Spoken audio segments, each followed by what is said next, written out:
After living alone during the pandemic, I thought, wouldn't it be great to foster a cat?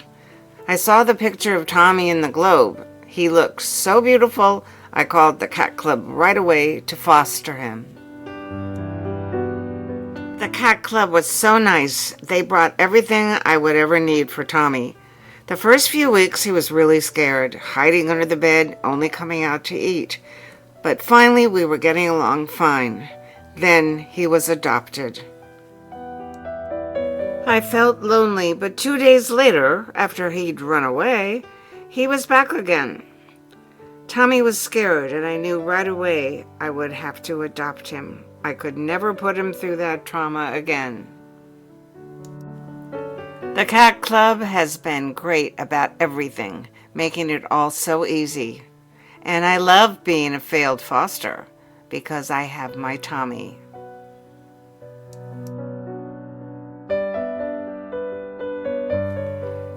We were a lucky couple to have Frankie come and live with us a few months ago. What a beautiful cat he is. He's full of spunk and ready to play. Fetch. No, he's not a dog. He loved exploring the house, but then he'd cuddle up with us on the sofa. He added so much fun to our lives, and I'm thrilled to say that he's now living in his forever home along with another kitty. The two boys are good friends, and I know he's living the good life now.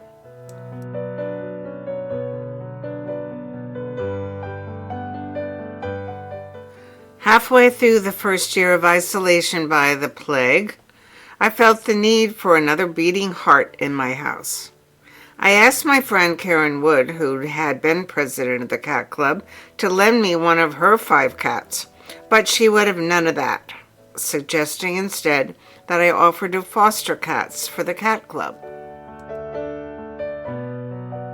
I did apply, was accepted to foster, requested and received 2 bonded cats, but found that though they were litter mates, they were not bonded by my.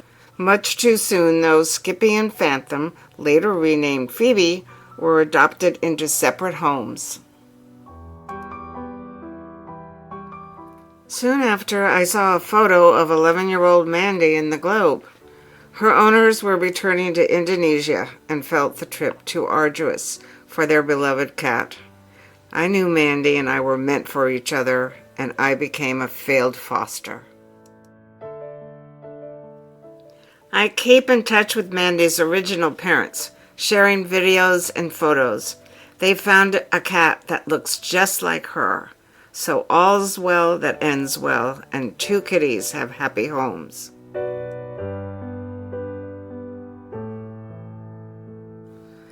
I'm a dog person. However, I received a call from a member of the Cat Club if I would have Fred live with me until they could find a permanent home. Well, Fred arrived. I picked him up, he settled into my arms, and looked up at me. With my limited knowledge of cats, I would have assumed he was asking me to feed or pet him. But no, he was looking for security and love. Over the first few days, Fred would constantly talk to me, cuddle up when I sat on the couch, and at night slept on a blanket I placed on the end of my bed. This began our friendship. When the time came to make a decision to release Fred, the bond had been established. Now we have a great routine. He wakes me up if I'm not up at my customary time.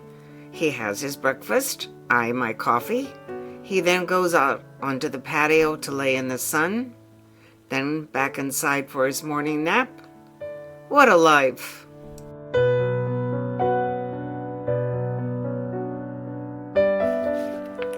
Fabulous Fostering is my name for fostering cats. These cats are in their most vulnerable time in life. They've lost their forever homes. Jolie is no exception. She's a 3-year-old little jewel, a tuxedo cat with a beautiful thick gray coat. She came with some habits, but it's been so rewarding to see her learn new habits and to watch her bloom. Recently, she drops a 6-foot small rope at my feet. It's time to play, Mommy. She loves to play. She usually settles into whichever room I've settled into. Although she isn't yet a lap cat, she likes to sit next to me or sleep near me. Leave a box around and she's inside and sitting tall as if she owns it. Throw out a treat and she's running after it, eyes like a hawk.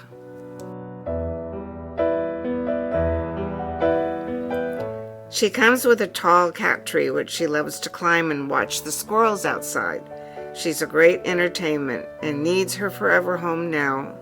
Although her foster can't keep her, it will break her heart to give her up.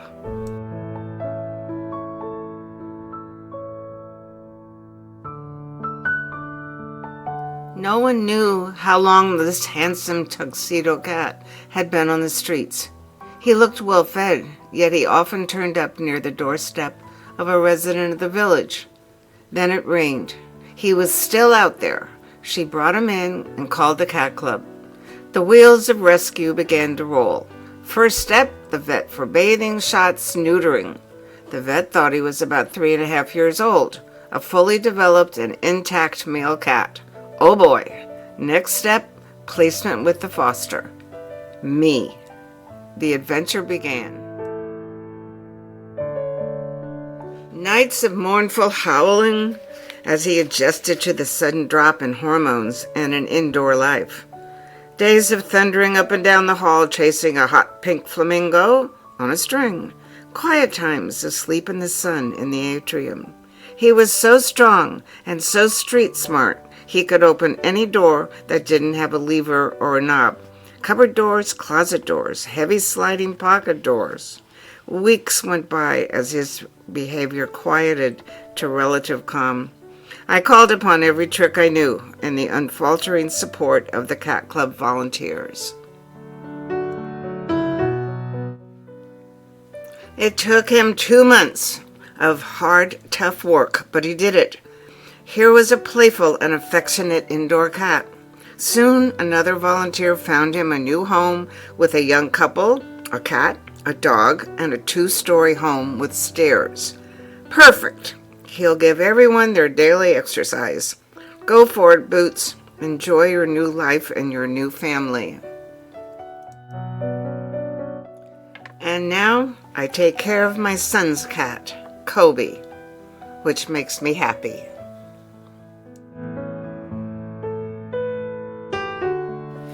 I admit, I have an ulterior motive for fostering for the Cat Club. I am searching for the perfect cat to adopt myself.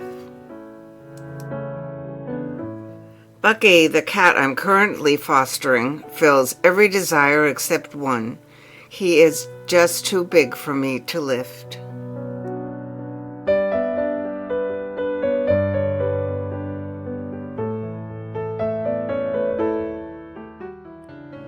I have had 3 big foster cats so far, and I've enjoyed all of them. But I have arthritis in my back now and I can't lift. Since I haven't been able to find the cat I want, I will keep fostering.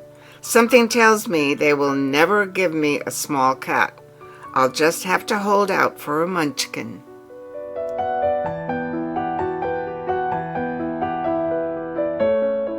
While we were in COVID lockdown in July 2020, we decided to try to help out cats in need of fostering. We were fortunate to receive a beautiful tabby named Oliver. It was a difficult transition for Oliver, and we saw very little of him for the first few days and heard only hissing.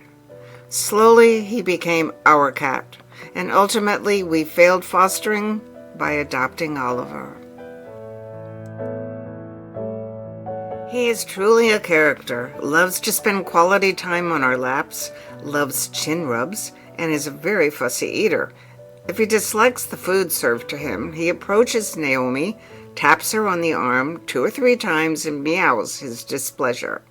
However, if he has served something that meets his approval, when he finishes his meal, he approaches Naomi, taps her on the arm only once to say thank you, and retires to his basket. If you love cats and want to help cats in need, consider becoming a foster parent for one of the many cats in the village that are abandoned due to changes in their owner's living situation.